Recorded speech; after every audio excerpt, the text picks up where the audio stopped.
Docking request accepted.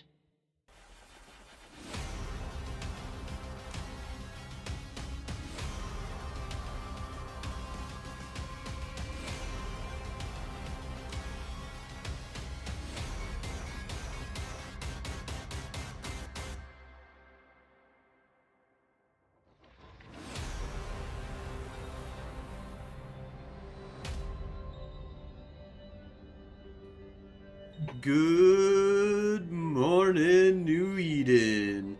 Today is September 22nd, 2024, and this is the Federation Frontline Report. I'm your host, Frozen Fallout, and we have my co-host here today, Samson. Good morning, New Eden. It's nice to see y'all again. And it picked that opening up very well, very well. And we have a special guest here today that we're going to be interviewing, TheWelshDelboy. How's it going? Hey guys, thank you very much for having me. I am doing fantastic, although I did get dragged off to the cinema by the missus today, but I am back in time for the show. Awesome. Well, tell me, let's start this kind of journey off here at the very beginning. Like, what got you into EVE Online, and when was that? So let's take you boys right back to 2007. I was in my third year of uni, just about to graduate. Saw my friend playing this game. He spent a lot of time mining. I suddenly realised that now, but at the time it was just playing this really cool looking game. And through watching him play, I was like, I want to get involved in that. He was a part of a small corporation on this high-sec island surrounded by kind of a deep sea of like low-sec systems. And within a half hour of essentially getting into this game, I was packed up into a shuttle, 30 jumps later through low-sec, into this little high-sec island, into this little industrial corporation. This island only has about like 6 high-sec systems. So got shuttled in, and before you know it, they had me stuck in a retriever mining ore for about 6 hours a day. You were enslaved, my friend. I was a little bit enslaved when I started. How much of a tax did you have to pay? I think it was just all kind of, I can't remember the exact tax. All I know is all the ore went into one place, and I just get a payout at the end of it. So at that time, any ISK I got I was appreciative of. So it's like, okay, I'll just take whatever the cup's giving me at this point. I didn't know what I was doing at that point, Young and naive. That's it. That's how we all start. So how long did that last? So that lasted for a few months. At the current time, the current industry director, he kind of disappeared about 3-4 months in, and by the time I'd already got into a hole, so I kind of fast trained towards it. And then I was suddenly promoted to director of industry, because I was the only person really doing it aside from him. So yeah, before I know, I get thrust into this director position, being told, oh, now it's all on you to do with. So I didn't know which I preferred, to be a director of mining or just be one of the grunts, to be honest, at that point. How many grunts did you have at that point? Oh, only a couple. But at that point, EVE was a very different game. We didn't have things like orcas or any of these mining boosting ships. It was just you in your ship. And bear in mind, this is a time we were jet can mining as well. So Yep. I remember jet can mining. I've done jet can mining. For the people that don't know, there was a time when you didn't have a huge ore bay that just was like, no matter what ship that you had, even if it was specified for mining, there was no giant ore bay. So people would take out like, apocalypses, and I did like a Dominic's. Was one of my favorite things to go out and mine in, because you could have all those low slots for upgrades, and the drones that you could use and do low sec mining in it. And because it had a huge cargo bay was the other things too. So because the bigger the cargo bay, the better off that you were. The more you could just stay in space. But what we ended up having to do is, I used to be very clear I knew a jet can would last 2 hours, so I'd get up to about the hour and a half mark. I'd have about 6, 7 of these cans out in space, Yep. and I'd have to like come back and forth real quick with a hauler just to get all of you out the cans. Yep. Before somebody decided to blow them up or steal them from me. Yep. Oh yeah, man, the good old days. I mean, Eve is the one thing that I will say is that we had it rough back in the day, and I think that it's good that it's not rough to join Eve now, because when the first time that I started playing Eve was in the beta, and it was basically, here you go, the world's your oyster, you know, just you're everything, you know, just do something. What should I do? I don't know. You got a spaceship, right? It's got a gun and a miner on it. You got to go and do stuff now. We're not going to tell you what anything means at all. Like, there was no tutorial on basically anything, you know. There was very minute, like, hey, this will warp you to something or whatever, you know. And it progressively got a lot better, but the beginning of Eve definitely had this time period where mining was like the foundation of everything, and it was really hard to do. I mean, the thing is, we just didn't have the support, so I completely agree. You just did not have the support back in the day, because there were no career agent missions, there was nothing, there was no Sisters of Eve Epic Arc. You were just literally plonked in space and going, well, good luck with everything, and try not to get blown up too many times. And that was literally your introduction, right? Yeah, no, it's definitely like this, like, there's a whole like thing for you to do. As like, I would encourage anybody that's starting new in this game to just play the first month of this game, just doing all the base activities. If you've got friends, talk with them, maybe do some stuff with them, but there's a lot of really cool kind of stuff that, like, this, you know, the intro to Eve gives you now, and it gives you a lot of really good knowledge and understanding of the game that, you know, we never had. And so you ended up becoming a director of this of mining for this corporation, or industry. What were you guys mining for something specifically? Were you was there any specific reason for what you were doing? Was it just purely a profit based, you know, like, mine stuff and somebody would build something and sell it, but you didn't care about that? So the name of the corporation was Peregrine Ammo and Arms. That was a name. So I mean, what we used to do is, because of the pocket we were in, we would make a lot of stuff that we could put on the market within that area, because for us to get to high sec, the Empire space that people know it to be at the moment, we would have to go through about 6 to 7 jumps of low sec, and that was pirate invested space. You know, that was probably your guys' territory. At that point, it would have been your guys' territory. Where, yeah, maybe. If you guys check on the map for a video, you'll see what I mean. But yeah, so for us to be able to really ship anything in and out of the island was a real pig. And this was before the time of wormholes, so we had to be as self-sufficient as we could. So, fun fact actually about that, like, a lot of the blueprints I currently have in my corporation at the moment stem back to those original days. I still have those original blueprints back from 2007.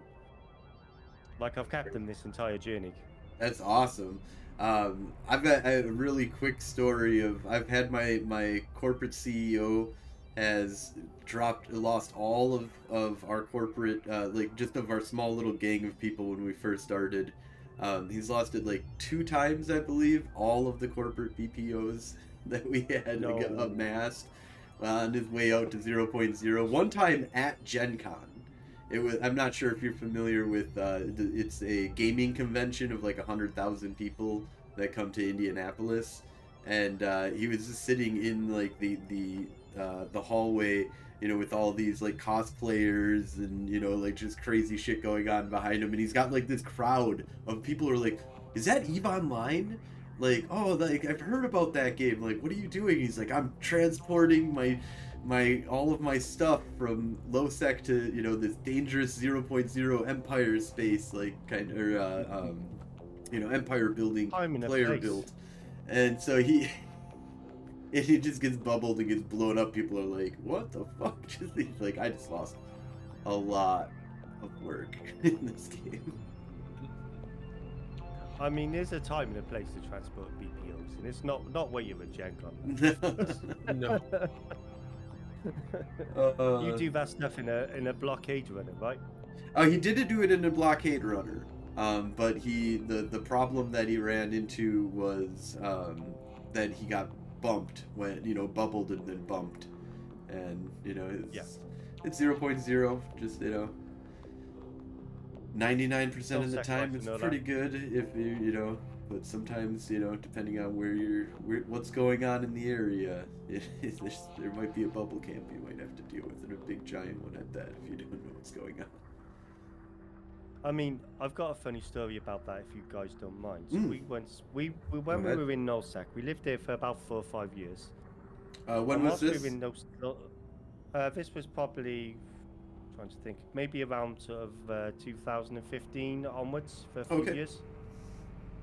So we were down all the way in drone space. We were in a Oasis, and we were in this back end system with one exit in and one exit out. So literally, it was just one gate, and we bubbled the fuck out of that gate. I mean, we're talking about 100 kilometers worth of bubbles, and we had some dude come into our system, and I happened to be carrier ratting at the time. And I literally came into the belt. I stuck my carriers on, my fighters on him, and just watched this guy go all through the system, and he could not catch a break because every time he landed, my fighters would land on field next to him and start shooting him. The fighter chase is real, man. That is some crazy shit that you have to do with. It was amazing. It was the best fun because after a while, it was about 20 minutes he was doing this. After a while, he just put in local, alright guys, I give up. You win. Did you just stop and get blown up? Yeah, he just let us kill him at that point. The fun was over at that point. So who were you in 0.0 with? So we were in with an alliance called Strange Brew. So we were kind of renting out. I think it was from I think it was either the Russians or NC Dot. I can't quite remember, but we were. And this is drone space, right? Like the northeast. Okay. So Athenian Reach, Peregrine Falls, and then Oasis is like that little bit tucked away. Okay. So between when you first started the game and 2015, and when you 2015 is when you like first got into 0.0. Is this the first time that you had actually started dealing with 0.0? Is when you were out in Ominous?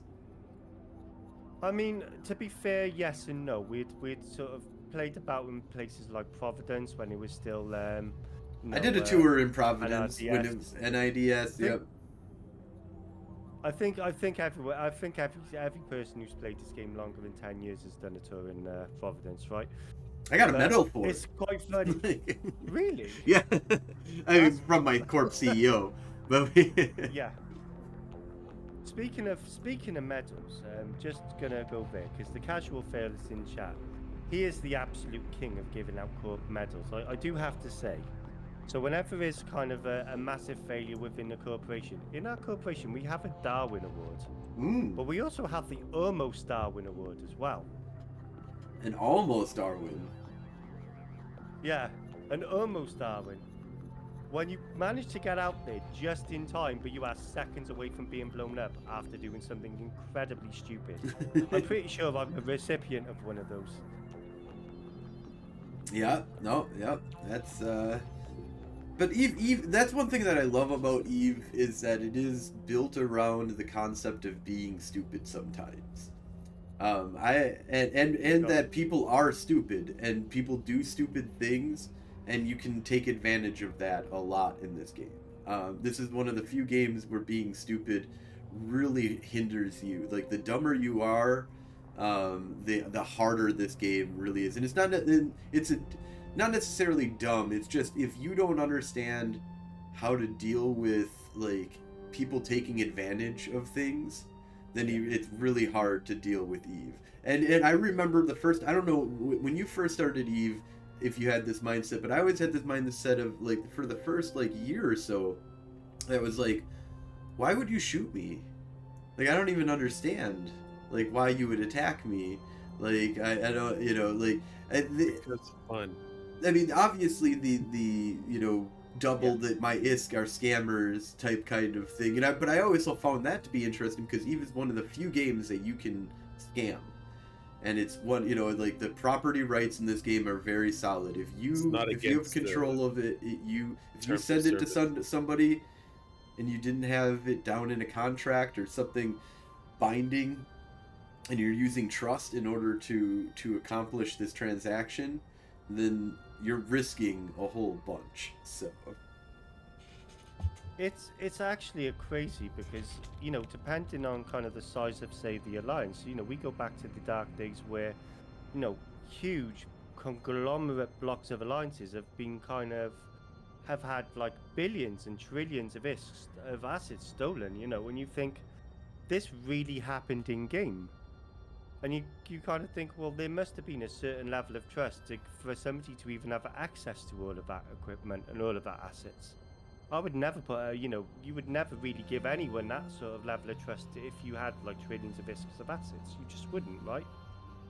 I mean, I think that in the beginning, I think that now that's obvious. Like that's if you're coming into Eve and you've acquired trillions of ISK assets, then obviously not to be stupid with them. And just just give anybody the keys to the castle. Every key needs to be checked, and double checked, and there needs to be actual meeting up in real life and And does anybody actually need access to all the trillions? Like you might just be able to limit it to specific hangars or specific amounts of things. It's a very need to know, need to access. Offshore is I never was I've never participated in or have been victim of any kind of massive scam in this game, so I feel like I'm lucky in that regard. But I also just don't give out almost everybody that I've ever had access to even a couple billion ISK worth of stuff is like somebody that I've met in real life and I've hung out with, maybe even known for like one of my buddies that got me into the game. I knew since I was about like 16 to 18 years of age, so like at the time I'd known him for like 5-6 years or something like that. Now I've known him for 22 years or whatever, so it's crazy though the friendships you formed. So actually, if you're looking in chat, the casual fella's just put he's the latest recipient of the Darwin Award. So, Ben, you're not gonna like the fact I'm gonna tell this story, but Ben recently won a martial art in Hypernet. Put it down from Cheetah. I was doing my level 4 mission stream. He decided to bring it in last minute. Not letting anyone know to avoid the gankers and the stream snipers.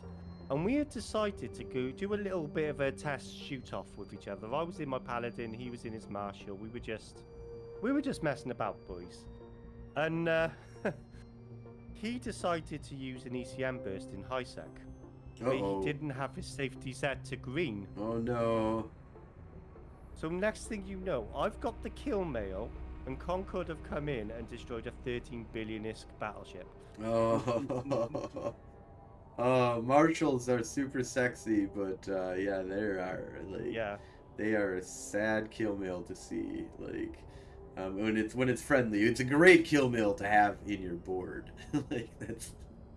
Yeah, he completely forgot all about the game mechanics. The worst thing was though. And this was the worst thing. If he had only had his green safety on, it wouldn't have allowed him to do it to start off with. Right. Yeah. That's the thing. Yep. And he did also get a recipient of the Darwin Award. He did get that immediately. That's that's absolutely warranted right there for sure. Because that's Eve at its pinnacle. There is that it's it hurts to play Eve sometimes. Yeah. Sometimes many times I've logged into Eve and I've been like did something stupid, lost something really expensive, and just been like, if I didn't log in today, I'd be in a lot better of a spot. So, what's the most valuable thing you've lost then? Because you've been around a long time. You like all of us here. We've been playing this game a long time. But what would you say the most expensive thing you've lost in a single fight? It wasn't a fight. Go Samson. No, I'm saying yours wasn't a fight. I'm just giving you shit. Oh. The most expensive thing that I've probably but I could lost. Be wrong. No, it was probably the most expensive thing that I could pick up. Can I guess? Yeah, go ahead. Can I guess? Go ahead. It was I believe it was a revelation when our stations were getting taken down and you were moving it. Oh, that might be, yeah, I would say that's probably the biggest single loss that I've ever taken. So sorry, I'll say two because one's really, really quick. We just got a super raid from raid. Let me give you some Orokus, thank you so much for the raid there. That's super awesome. Sorry to raid and run. Have a good one. Have a good one. Thank you for the raid. So we're with TheWelshDelboy here. So what I was just saying though, okay, so yeah, so one of the quick and easy one is that there's a bunch of stations that were player owned, a bunch of upwell structures in Hadeles that had been safe for a long time from pandemic or from snuffed out, and then somebody stopped paying their bill, and so all the structures had to come down. So I was moving stuff, and I should have just allowed for it to go into asset safety, and it wouldn't have mattered, and I could have just pulled it out later, and that would have I would have paid a 1.5% fee for doing this, which would have been maybe 100-200 million ISK or something like that. Nothing really when you think about it. In the end, nothing really. But instead, I just started using, but it was luckily unfit. But I just totally forgot about Lancers in the game. So I warped so I'm just using a Navy Moros to haul ships back and forth. So on the third time back to the station, Snuff was watching this whole time. They were waiting for this kind of activity of jump freighters and any kind of stupid shit happening and being dumb in the game. And so I just got lanced, and as soon as the lance hit me, luckily it was on the third trip that was hardly anything in the cargo hold. So the cargo hold and the ships that I was actually moving out were a total of 200 million ISK or something like that. Yeah. So I did, on your return journey back. I got all my big shit right, the expensive shit out in the beginning, and now I was just doing the stupid little shit that I definitely did not need to do, because it would have cost me 10 million ISK to get all this shit back if I just left it there. And then I get lanced, and then Titans and everything, they just super dropped me and just completely wiped me out. Luckily it was unfit, so whatever. My other one though, I think the biggest one besides that is a carrier that we were all carrier ratting with each other in 0.0, having a little bit of fun. And we got dropped by some bombers, and we had warped out. Half of us got out, and the other one was surviving for a long time, and so we were we could go in and help, and then we just got double dropped on. It was a small contingent of stealth bombers, and then in came a whole bunch of dreads and shit like that, and just wiped us out. They do that a lot in Nullsec, don't they? It is one of those things that the moment you're pinned down and you can't move out, that's when you see the sign up being lit, and all of a sudden this revelation, Morris, Naglfar, show up on your screen, and you're like, well, there goes my ship. Yep. And especially if you're invading somebody, if you're invading, if you're attacking and trying to get you have a small fleet and stuff like that, you're going to get dropped on, and they're just going to bring the fucking, the hammer of Thor and just drop it on you. So, thank you for all the follows. We've got Rising, we've got Funk Junk, 420. I like that. Talk junk 20. Oh yeah. So You've got a lot of people watching you right now, mate. You're yeah, at 73 at the moment. This is you're a lot community. It's all you. This is you right here. You've pulled in quite a crowd here. So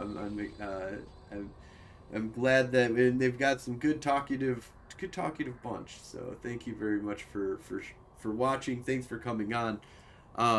So going back into your story here in Eve, so you got out to 0.0. You'd been renting, doing some basic kind of stuff, messing around with some people. Was there anything like, was this a corporation that you had owned or anything like this, or was that you were helping create or anything, or were you just like a frontline soldier or miner? So I've been the CEO of No Trouble in Limits for about 15, 16 years now. Ooh. And we took that corporation into an alliance, Strange Brew. Strange Brew were then operating out of it. A very good friend of mine who's no longer with us was the person who actually convinced us to come out to Nullsec. But whilst I was out in Nullsec, I was actually really fortunate. Being in drone lands, before the drones had bounties, remember the whole drone poo? Yep, it was just drone poo. Yep. It was just minerals, basically, that needed to be refined. I pretty much killed enough rats and mined enough to actually build a Nix within a year. Now, it took a lot of going. It was a lot of work, don't get me wrong. Eve definitely became a second job for that. But for that year, I grinded away, and I eventually got myself into this Nix. So then I was being able to run drone hordes in like less than 5-10 minutes. These are 10 and 10 dead sites in Nullsec, and I'm doing them in like 5 minutes. Yep, I've had the Nix as well. Not that early in the game, so I think you still had sentry drones that you could use and stuff like that, right? During that time, you didn't have fighter bombers, but the Nix so it's the Megathron. So I have, so I got the 20th anniversary edition. So I've got the Megathron, which is, I think this is my favorite ship. Oh wow. The 3D model that they kind of created here. Yeah, absolutely. Y'all gonna measure? I had a friend in. My friend has got a 3D printer, and he's given me this, and I have been printing this as we go along. Nice. So this is my little contribution, but that is a beautiful ship. Yeah, this was the 20th edition, wasn't it? I saw a lot on the Eve Online website about these things.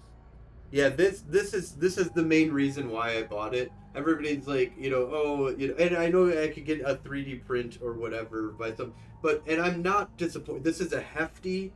It's got little things here, but they're not like super fragile. Like I'm not like moving it by touching these little prongs that they have here. Like everything is really solid on this. I mean, I'm sure that I could probably get somebody to maybe 3D, but this is official from CCP. I like that. Oh yeah, exactly, dude.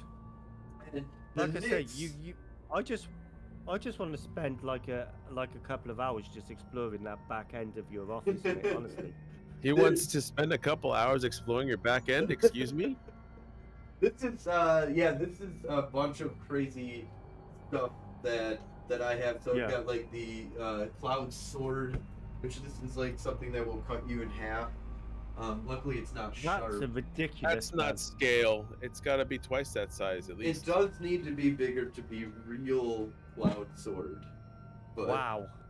Oh, but that's metal. This is metal. This is like fucking heavy. This is, will like, if I dropped this on your head, it would wreck the sword, but it would also wreck your head. There's no more. Yeah, you wouldn't be surviving that one. I've got a lot of swords. Swords is something that I've been, and one of my buddies just like boosted my collection of swords. He's like, I got a bunch of swords and I don't really need them. Like this Gladius that I've got, and then nice. Of course, we've got Jedi lightsabers, which I can't make them light up right now, but these are the ones that you can like really hit, like people and like smash against each other and actually fight. So, Yeah, so I was gonna amazing do this collection, you know what I mean? before the stream, but I guess we can do it on the stream. That's fine. That's But fine. providing some content. I'm jealous of your swords. I don't have any swords. Yeah. No, I just like that view right there is just incredible. Yeah, this is it's kind of probably harder to make out a little bit. I have a quarterstaff. That's Does about that make it a little bit easier or a little bit harder? I think it's a little too Yeah, hard. no, I can see it. Yeah. It's bright. It's pretty bright. I wonder. I think I have the thing in my phone. I'd have to figure out what the name of the thing is. But anyways, but yeah, there's like a dragon head that I've got here that I got at Gen Con. Then I've got this this guy here. Oh, that looks amazing. It's an alien head for the RPG Back Rim. Basically like a role-playing game that's kind of like Dungeons and Dragons, but it's for outer space, and you're basically on like it's like Aliens, you know, like so you run through the whole. Dragon. Is your black dragon head Tiamat? No, I think this is just a black dragon, and it's there is supposed to be a like stem that like shoots out and curls out here. That got broken on its way there. Got a couple other dragons here, Buddha, Star Trek. This you can't see at all, but this is a Deadpool and Harlequin. So Oh, nice! I like that. Those characters are awesome, and it's this like shiny, cool metal thing. This is a map of like Wicked Creek, Tensifer, Impasse, all of this stuff here of that I got in like 2005, I want to say, from a dude who was in Goonswarm. And they were like, I used to be an FC in Goonswarm. I quit. This is like in 2005, and I'd like just learned about the game again. You know, the beta. I looked at the game and I was like, I don't know what the fuck this game is. And so like I moved on because we did a lot of beta testing of a bunch of different MMOs back in like 2003. Yeah, so there's a whole bunch. There's Chrono Trigger, you know, thing over on the right there. That's hard for me to pull over, but yeah, there's a bunch of crazy shit. No, you're okay. I like it. Yeah, well, I know we digressed it, but thank you very much for showing off some of that stuff. Yeah, there's every once in a while, I have some people point it out. Like, hey, what the heck? I love it for work because this is I have like my work set up over just left of here. And so it just gets you like a whole like, so, you know, everybody else is using like screens and stuff like that. And I'm just like, nah, check out this like epic background that I have. My background's that much cooler.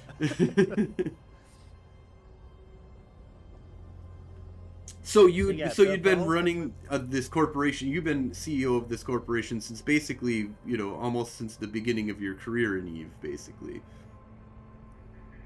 I would say so, because when I initially told you about the fact I became this director of mining, about a year later the CEO decided to quit, and I ended up then taking over the helm of that one. Mm-hmm. And that was probably my first real taste of being, you know, essentially the boss, running everything, making sure everything's done for the corporation. But then I ended up closing that one down, and me and a couple of friends, I've flown over to the States a few times to spend time with them. You know, all of my directors I've met in real life, I can say that I actually have, thinking about it. But like my friend Ben and my friend Tiff, we decided between the three of us that we were going to all go in and create a corporation together. And then that was a corporation we took to nullsec, but we were also in like lowsec Iridia, so that same like belt that I had first sort of gone through, we kind of lived out there in lowsec for a bit. And over the years we've just run this corp, we've, you know, our numbers have been anywhere from like a few people right away up to like 150, 200 people. And over the years as a corporation, we've actually seen a huge amount of change. You know, we've seen a lot of people come and go, as you do with most corporations, but you've also seen the people who stay from the very beginning right the way through. So it's been a really nice kind of journey with our little corporation, to be fair.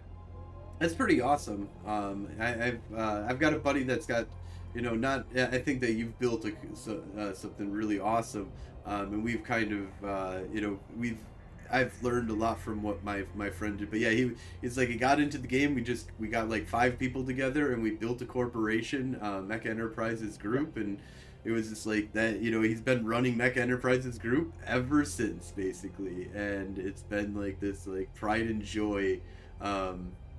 And I wish I have unfortunately not been able to like be faithful to any one corporation that I've even created for too long of a time, even if it's just like changing the name, like like I've gone through, but I think that I've solidified. I mean, it's like a couple of years that go by, and then like I'm like, I kind of want to like go check out 0.0 again or something like that, so I'll just jump over to something else and I'll be building up a corporation. But Federation Frontline feels like something different. I've been running this now for it's been about 3 years that we've been running Federation Frontline, and although we did have recently we had a name change for the corporation, but anyways, the idea of like getting into the game and just starting to run as a CEO and stuff like that, and starting to get part of the politics of the game, is that something that allured you to like the being a CEO is being also to be able to interact on the higher level of talking to other CEOs, talking to the alliance leaders and stuff like that? Or did you kind of just like to just do your own thing, and when politics came up, you just you were trying to be low drama, not a problem, I don't want to deal with politics bullshit? I mean, I think having the higher level interactions with, say, other CEOs, alliance leaders, that sort of thing, is always quite an interesting aspect of running a corporation, because it's not something that comes up on a daily basis, but every now and again you are kind of just pulled into a meeting or pulled into a chat and somebody's trying to ask you questions that are not just impacting you, but impacting your corporation. So I do get the fact that these do exist. When we were in Nullsec, it was a lot more prevalent. We used to have a bi-weekly meeting, honestly, every other Sunday in the week, with the alliance leadership, with the other corp CEOs in Nullsec. And what we'd end up doing is it got to a point where I ended up starting delegating to my directors, because they just go over the same old stuff. Nothing would actually change on a... And like... Things weren't that quickly moving. Yeah, they weren't. I mean, it was a lot of PI talk. It was a lot of talk about getting our own station and getting the egg together. And a lot of my directors knew to avoid me the week of the Alliance meeting, essentially, because they knew if they were on my shit list that week, I'd be sending them in my place. Because these meetings would be like 2 hours long, not really talking about anything in particular. But in general, regarding the politics side of it, nowadays we are very much more of a casual kind of corporation. We don't really get involved in the politics. If I need to get involved into something and resolve something, then I will, of course. But yeah, we try to keep it low drama nowadays. So is it so you were out in 0.0 and you were doing doing some renting and stuff like that. Where did you end up after being out in Dronelands? Or is there anything that was epic that happened while you were out in Dronelands? So there was the one time that we had, I can't remember who it was, but they started dropping sovereignty blockade units into the area and territorial claim units, kind of almost surrounding our system, bringing in the net closer. And this was just before I'd really lost my nicks, but the one eventful night was the Alliance CEO wasn't on. I got myself and my nicks and a group of people in a couple of dreads and carries, and we just went system hopping. Now those things have got like 20 million. Those things have got like 20 million hit points a unit, right? These things are not like. But we took out like 7 of them within a space of like a few hours. And I had a very interesting conversation with my Alliance CEO the next day. He was like, "Wow, Delboy, you must have been bored last night." Yeah, pretty much, mate. So that was kind of quite a memorable thing. And then then I ended up losing that. So I was in one of our little systems, and I essentially lost it. I got bubbled up. I got dropped. by, double dropped with a couple of dreadnoughts, that sort of thing, and I ended up losing the Nyx. But to be honest with you, by that point we were kind of losing the space anyway, and I felt I'd had a good run with it. But yeah, after Nullsec we bounced back to Highsec. We ended up in Mimitar space for a little while, and then since then we moved right over to Galactic space, and we've been in Galactic space ever since, really. And then we do a lot of mission running as a corporation. We do a lot of PvE content now. We try to help a lot of the new bros now, that sort of thing. So a lot of the stuff we do now is high-sec based, but I will still needle jump into into null-sec with like a whole bunch of cruisers. That is a huge change. Real quick though, the Funk Junk, thank you so much for the subscription. Thank you so much for the gifted subscription. Super awesome. And but yeah, needle. I find that the filaments are really interesting. And so it sounds like that's something that you've been using to your advantage currently in the game. So I really like that you're able to just get out to 0.0, fuck around, and then get out and come back to probably high sec, maybe low sec, but probably high sec, exactly, or you can have a little bit more targeted. So how much experience do you have, and what do you do to when you're filamenting around? How do you use that to your advantage? So I am a big fan of exploration. So you find with a lot of my streams, I will do a lot of level 4 mission running content. I'll do a lot of general PvE content. But one of the things I do love to do, and it does help me relax when I'm in game and I don't want to just engage in any fleet activities, I'll just jump out and I'll just take a scanning ship. I'll take it a Stero, a Buzzard, whatever it is, and I'll just fit a data analyzer and a relic analyzer, and I'll just go and like do a bit of hacking. And I really enjoyed that aspect of the game as well, like that whole hacking, the playing Minesweeper in EVE Online kind of scenario. I really enjoyed doing that, but I generally find I can make a lot of risk doing that as well. Don't always make it back to high sec. I don't know if to make it. I don't always make it back to high sec, but the times I have made it back, you can come back with upwards of what, 500 million is good, a couple of hours worth of work if you're lucky. Oh yeah, for sure. I go day tripping into the wormholes and into 0.0. Filamenting I use to get out to 0.0. Somewhat maybe wormholes sometimes. But filamenting is really nice because as long as you don't get caught doing the activity, you don't have to get home. Getting home is not as terrifying. Like, 30 jumps through 0.0 where you can get bubbled or have some weird shit happen.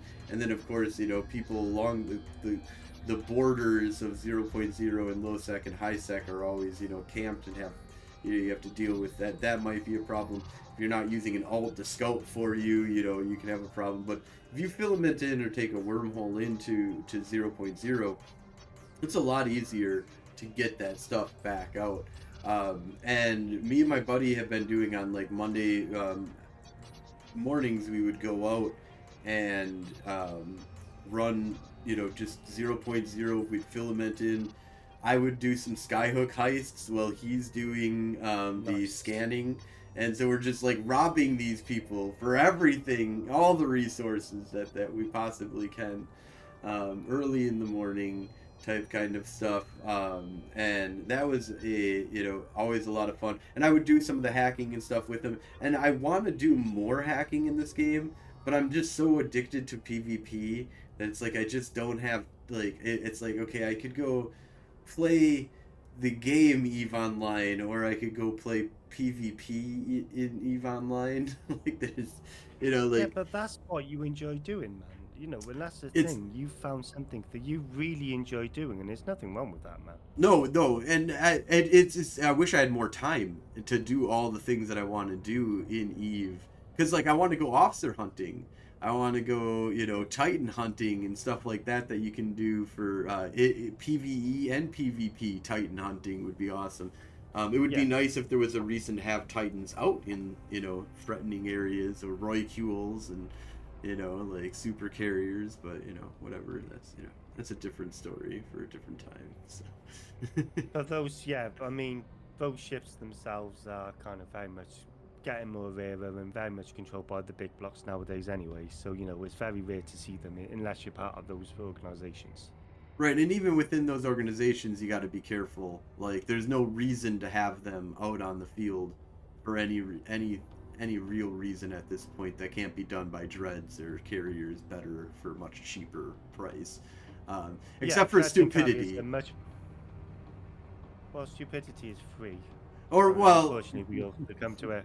Or I would say just not even stupidity, but just, just throwing things around for having fun. Because I do think that there's a level of courage you have to have, even if you're doing something stupid, in order to, like, undock one of those, behemoths and go out and have fun with it. Or the people who fly around with AT ships and stuff like that.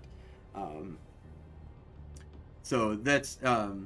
So you did some of that though, where you would throw around you were throwing around your Nix until you got it blown up. Have you gotten a Nix since then, or is that the last time that you flew super carrier? So that was the last time I flew a super, but this was before the changes anyway. But it wasn't too much longer after that point that we actually got kicked out of nullsec. Okay, yeah. So it was very much a case. It was coming to the end of that time we were in nullsec, but whilst we were there and we had the opportunity to do it, oh man, it was a hell of a lot of fun. Like being able to log in, and this is before say Keepstars existed. So yep. In order for me to be able to get out of my Nix, I trained up. So it's now currently my ISK holding tune, but I trained that up just to be able to sit in a Nix. So then I could actually take my main out and do other stuff that didn't involve the Nix every now and again. And it was a weird thing back then. It was almost like a blessing and a curse to have a super. Yep. The coffining of your character, that it was stuck in this coffin. That can't, like, the thing about the super was that, it was a much better carrier, but the Titan, did crazy shit. Like, it bridged you, it blew up everything, depending on the time period, it blew up everything within, like, a 400-kilometer radius. Like, it was one of those epic things, but a super carrier, you still couldn't dock anywhere, and didn't have anything. Do anything with it. Right, it had, like, a clone bay. I think it was a clone bay. Was one of the cool things about it. And they didn't even have really cool fighters back in the day, like the fighter bombers and stuff like that. They had fighters, but it wasn't... It just, the super carrier, I think, got more fighters, was basically, I think, what it was, right? Or drone. So my understanding of how... Yeah, because they've changed the way even the fighters work in carriers now. We were playing about when I was over in the States, and on a test server, we were playing around with the supers. Because... as a CCP partner, I was able to just log onto the test server for like the weekend. So I got to sit in the Azrael just on the test server, which was quite an experience, I have to say. But the main thing we were doing as well is I was looking at the Skinner's tool, but we were also looking at the way the new fighters work and how you get the flights of fighters. So it used to be you could use to activate your drone control unit. It would allow you to release more drones into space. Or more fighters, and then you just go and do it. But now you've got individual wings, right? Fighters you can actually send out. Yeah, so I mean, I've still got a carrier and I've still got a dread. They're currently parked up in low-sec, but at the same time, I would like to be able to get to use them at some point. It's just trying to find the right time and place to actually throw them into a fight. Yeah, and I mean, the thing about them is that there are some times that I've seen actually them used quite interestingly, like the solo Phoenix dropping on an Amazon gate camp, that's kind of worked out some like content that they want to do together. Like, you can get like a lot of kills with those fucking like with a pimped out looking, like awesome pod, awesome setup for your Phoenix. You can kill a lot of people. Carriers, though, carrier jumping seems to be really cool right now. It's interesting. Yeah. The idea behind it. You're still risking, like, either, throwing out like 20 million ISK in order to do it every time with a mobile depot, and that's a little bit rougher to just throw, can't just throw that into combat then, really. It's got to be like you drop, just for movement type kind of thing, or you're putting like a 200 million isk, Sino ship on the line. Then you're also throwing, a couple, few billion isk carrier probably that, once it's fitted out and stuff. Yeah. That's not really helpful in the grand. It has to come with. It doesn't just get to like, portal you over there. It actually has to like, come with you actually. And so it's not super effective. It's got a lot of hit points, but it's super slow, and it's got to get to safety as quickly as possible. Also, I don't understand why they made the micro jump drive go out to 300 kilometers, which is warpable. Like, if you grab up a whole bunch of people and pull them away from a fleet, which is also impossible. Like, if you're... Oh, yeah, of course. Like, just to land on a whole bunch of dreads and be like, oh, nobody has seen me for the last 30 seconds, and it took me to, like, show, like, finally land fully on grid. Nobody got a scram on me in the, like, what is it, a 10, 20-second timer for that jump thing? Yeah. Like, the thing that anything can lock in, like, 5 seconds, basically. Nobody's got a scram to stop this guy from, like, pulling all of our dreads off. Oh, and by the way, you just warped him 300, fleet, align, go. Go save our dreads. Yeah, like, well, it's not even that. All you need is like one pilot in your fleet. Say you've got the enemy dread has kind of gone 300 clicks down that way. All you need is one of your fleet to have an interceptor, burn 300 clicks, which only take like just a minute or so, and you can all jump to him. So it's I haven't actually had a chance to play around with that technology. No, they can jump. They can warp to them immediately because that guy's in their fleet. That's the whole thing. You don't even need the interceptor to go there. You just, you're 300 kilometers away. Boom, fleet warp. Okay, we landed on top. Now 100 kilometers makes a lot of sense. That's just outside. There's still play. It's going to be a long range battle now, and you've moved people out of position. And at battleship dreadnought range, carrier range, that's still in the fight, but it's not warpable on top of. Kind of fight. But I guess it does if you're if they're all in siege and you pull them 300 off and everybody that matters is in siege. Maybe that. Yeah. I guess I haven't played around with it enough, but I haven't seen it being. I haven't heard anybody like pop out the news about like, oh man, we did some cool ass like dropped in, grabbed like 5 dreads, pulled them off, and just dunked on them. But I do like the idea of the new carrier. Like the idea of it, I think has some play. It's interesting. There are some major flaws in some of it, I think. But I would like to see more of what people do with this jump portal, micro jump drive that can pull siege dreads and stuff like that. Seems kind of like it's got some interesting play that it never had before. But so is that something that you did a lot of during your 0.0 time, was playing around with the capitals of that time? Oh, absolutely. I mean, at the time, I've kind of owned dreads and carriers for the longest time in Eve. For as far back as I can remember, I was always interested in the bigger ships. And Nullsec is really the playground for them. Yeah, you see them in low-sec, right? You see them every now and again. Me and DRB jumped a couple of dreads into Old Man Star, and we got hot dropped by Snuffed Out, Oh, yeah. Yep. Do you see them in low-sec? No, that was a lot of fun, that was, lads. That was really a lot of fun. But, really, Nullsec is a playground for capital ships. So, especially if it's on your side.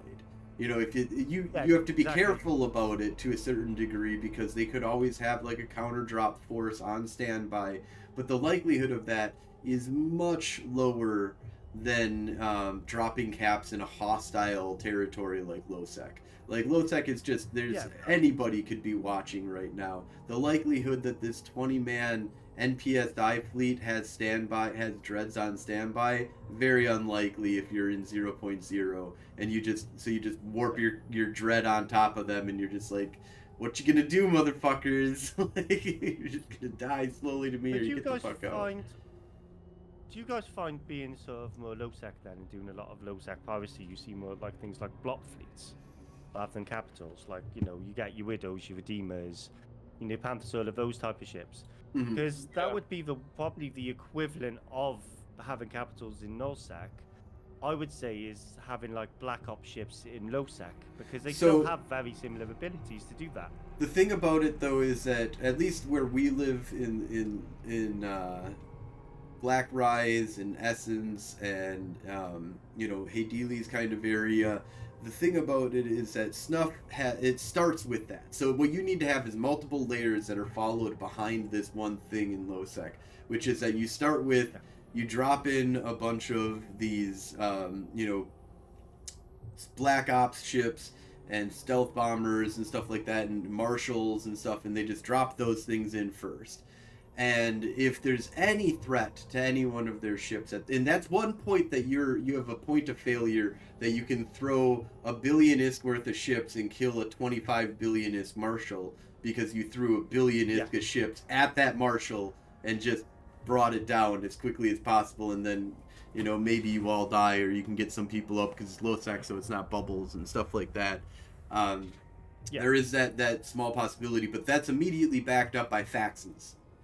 And then, you know, if there's any threat, it's going to be faxes. Now, if the faxes come under threat at all, then it's, you know, at least a 10 to 20 man, 30 man, 50 man, 100 man dread bomb that can start pulling in. And I would say that depending on the time of day, sometimes, and if it's off, you know, if it takes time, they can ramp up to like 100 if it's been like a 5-hour battle has been going on.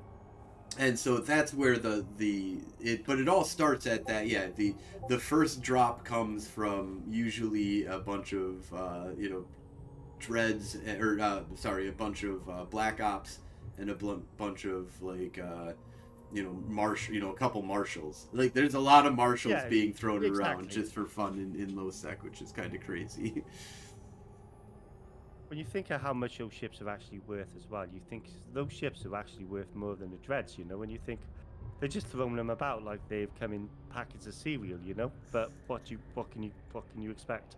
Right. Well, the one thing is though is that they don't siege. They're, you know, quick enough to get out type kind of thing if you're in problem, and they have an insane super tank that you can do on that.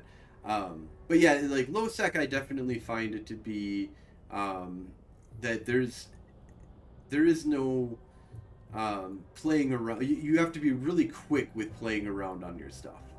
If you're gonna throw out something for like a marauder or something, you do it once and you do it for like what, 5-10 minutes, and you know, like, and then after that, then the likelihood of you getting smashed is going up by the second. Like every second that it's just waiting for somebody, you know, the 20 snuffed alts that are positioned all throughout Black Rise and readied, you know, will be like, oh, I've got an alt there, yeah, I'll just pop out, yep, here we go, sign up. Yeah, let's just log a few of people in, you know. I completely get that. We were in what was it the other day? There's like a low sec system that's not too far from where I'm based in Amar. And it's just like a back-end low-sec system, and I found a 5 of 10 there, and I got in. I'd taken my paladin into low-sec. I was doing a 5 of 10, and I got out just as all of the combat probes were coming out. The local was starting to get a bit busier, and I managed to get out just as everyone was coming in, so I got quite lucky with that. But yeah, I can absolutely see where. Yeah, I made out with about 400 million ISK as well, so I was a bit happy with that, but. Yeah, it was definitely getting to that point where you were saying like every second counts at that point. Oh, absolutely. You have to then think about, especially if you're in a Marauder as well, because if you're in a Marauder, you have to think, right, I need to now de-siege my Bastion at this point. I need to be ready to get GTFO. Yep. Because if they turn up and you're in Bastion, well, you might as well just be toast anyway, you know? Yep. No, then you're caught for sure. Oh, and one thing really quick, Samson, what was your worst loss that you've ever had? We're gonna bring it all the way back to that. Well, I mean, worst is an interesting word. I would say, like he said earlier, I believe was the largest, the biggest value ISK-wise maybe lost. I think it was a Thanatos, smart bombing Thanatos that I jumped into the middle of one of the previous frigate free-for-alls. But it wasn't mine to begin with, so I don't know how much that counts. That it was donated to me to do that. I think the most expensive Yeah, I ship would say that I've almost qualifies. But what's that? What's the I think the actual most ship that you've like so taken out again, to I die? think that the last one was a Varger. I lost it in a wormhole, but that was on an op, and it got SRP'd. So, but I mean, it's like, you know, $2 Yeah.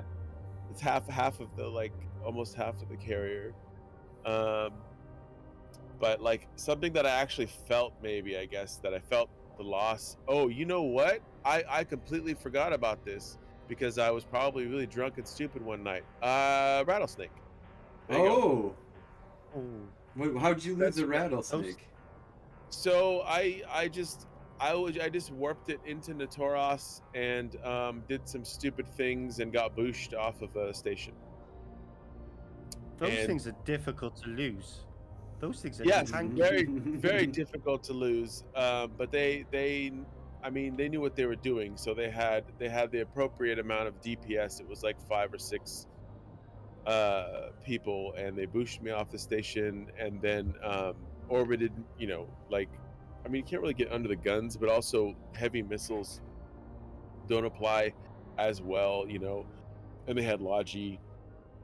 They had a couple of Logis, so like I couldn't kill the Logi. You know, there was no way to really kill anything except just kind of sit there and die. I didn't lose the crystal pod though. Oh, so you got the So crystals that's though. So in fact, for a little while there, I was sitting in my Vargar in that crystal pod, but nobody knew that. Out in Oh. space. I was testing. that's how you turn. I was going to say, you mentioned about those crystal pods. Those crystal pods are nice, man.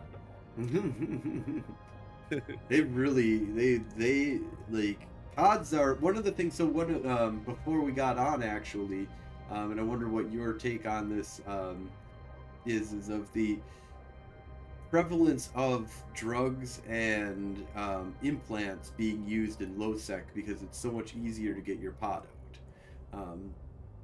And high sec and low sec. So are you usually, do you have yourself like usually with, you know, a full boat of implants in? So yeah, I mean, I've got two implant sets from when I run level 4. I've got a set of high grade crystals, and I've got a set of mid grade Asclepians. So depending on what ship I jump into, say for example I'm in my Paladin or my Kronos or whatever kind of armor tanking ship I'm in at the time, I just jump straight into the Asclepians. But for most part, I stick to my high grade crystals. But yeah, I do swap them out. I don't generally really use drugs as such, or boosters as such. I have potentially used them before, but for a lot of the activity I do, it's a lot of PvE content, so it's not really needed. Yeah, so but you don't find yourself in a like a situation where you need to like go above and beyond overheating your activities. You know, you've got the down of understanding of what you need to do in order to accomplish your task with the overkill at this point. But you want extra, you know, with implants are not a cost basis every time that you use it, so it's something that's just a one-off. You know, here you go, here's a permanent boost. Have you ever lost? What's the biggest implant pod that you've lost? Full set of high grade crystals. Oh, really? I was a 2 billionist gloss. Yeah, I was. I was trying to go through low sec, trying to go from Galante to a Mars space, and one of the systems happened to be. I was in it like a shuttle, but I was trying to get, and one of the systems was a lawless system. Of course, lawless systems, they can bubble in lawless systems. Yes. So yeah, I was a 2 billionist plus. Yep. Yep. Oh, that's crazy. I'm guessing that the yeah. Nyx was your most expensive loss that you've had in general, or did you have you lost something greater than a Nyx? No, the Nyx was probably the biggest individual ship I've lost in game. I've lost a few ships in my time, but yeah, the Nyx was probably the one that takes the cream. I love the look of the Nyx. It's such a beautiful, beautiful It ship. is sexy. I wish I could show you. Yeah, wish I could show you, because just beyond the top of my laptop, I went to Eve Leeds and I won an Eve Nyx print. So just above where my workstation is at the moment, I can look up and I've got one of these prints of the Nyxes on my wall. Oh, epic! Noise. And I've got one to my my right here of the Macariel. So Oh, I've been yeah. kind of collecting them. I like the Macariel too. That's a really good looking ship. Yeah. Sexy ship. I never used it for anything, but it's sexy. Those faction battleships are somewhat something else. I mean, those faction battleships, just pre-Marauder time, they were like the kings of missions, like the Rattlesnake, king of PvE. Oh yeah. Macariel, fastest battleship in the game. You know, you got then the, what was it, the Nightmare. That thing just looks absolutely terrifying. I called mine Beautiful Dreamer. I love the look of the Nightmare is a nightmare looking ship. It's crazy beautifully looking ship though. It looks evil as hell though, but honestly, I love it. So tell us, how did you get involved in streaming? That's a really good question. So I streamed a couple of years ago of a game called Valheim. Okay, yep, I'm familiar with it. Yep. Yes. And then I kind of stopped streaming for a couple of years, and then I kind of was watching a lot of Contemporary Enterprises. And there was one day I saw him streaming. I was like, well, I've been playing this game for like 17 years. What would happen if I started streaming? You know, how would it work? How would I make it work? You know, there's a lot of different questions you kind of ask yourself. And I just piped up in his channel at one point, and I was like, oh, I was thinking of doing it, and he just completely encouraged me to start it. Oh yeah. And yeah, like he's really supportive. So I actually blame Contemporary Enterprises. He'll deny responsibility of getting streaming for us if you ask him. But no, and ever since then I've kind of really just got stuck into it. You know, putting the hard work, putting the hours, making sure what I was doing was entertaining. You know, trying to provide that content. Like the other week, I went back to basics. You mentioned about the career agents earlier on, right? Right. I did like a two-part stream. I did two-part stream where I went back to the Kaldari career agents. And I did like a little bit of roleplay with it. So I had an empty clone. I started with a Corvette. I removed all of the ISK in Delboy's wallet, with the exception of 1 million ISK. And I kind of took people through a journey of what it would be like to actually do it as a new player. But, for most part, I do my community fleets. I did one yesterday. And I'll do them specific. So it'll be like yesterday it was cruiser fleet. Bring a cruiser to the fleet. It doesn't matter which faction you're in within the game, which political side of the spectrum you're on. It doesn't matter. Whilst you're in the fleet, everyone's on the same team. Right. And like we get people come in, and we've done them with frigates, assault frigates, all of those. We've done them with destroyers. I spent 800 million ISK on a destroyer just for those for that weekend, which is amazing. God loves the Draugr, man. That is an amazing ship. The Draugr is really epic. But then, so for example, a lot of the streaming for me was all about the community. I wanted to get the community involved in what we've been doing as a corporation for years, which is trying to help new pros out, trying to bring a community together, and just trying to create some sort of happy family within the EVE community, I suppose. Yeah, that's super awesome. So what's the primary thing that you do for your streams? What's your primary activity that you do for EVE when you're streaming? You guys, so I do my main cup of tea in regards to the streaming is level 4 missions. So we are based in Galantic space. We're based about 4 or 5 jumps out of Dodixie in a little system called Fricor. And a lot of my fleets will be just the level 4 community fleets, but I will also stream things like Combat Explode if I want something different. Or for example, I'll jump over to Nullsec like we said earlier on, and I'll do things like the relic and data sites there. So I try to mix it up. I don't want people just to log in and just see, oh, Delboy's doing level 4 missions again. But the whole reason we do the level 4s and we change the different ship classes is because I was in a lot of the time we're in Corp. Our Corp is in fleeted doing level 4 missions in Marauders or faction battleships. Right. You know, those things die very quickly, right? We want to make them a bit of a challenge. Let's get our money out of these level 4 missions instead of going, oh, there's another one, there's another one, there's another one. Because that's how it feels sometimes when Right, you're right. just doing Very, extra very missions. repetitive. It's hard for me to do, but I like how you've changed it up.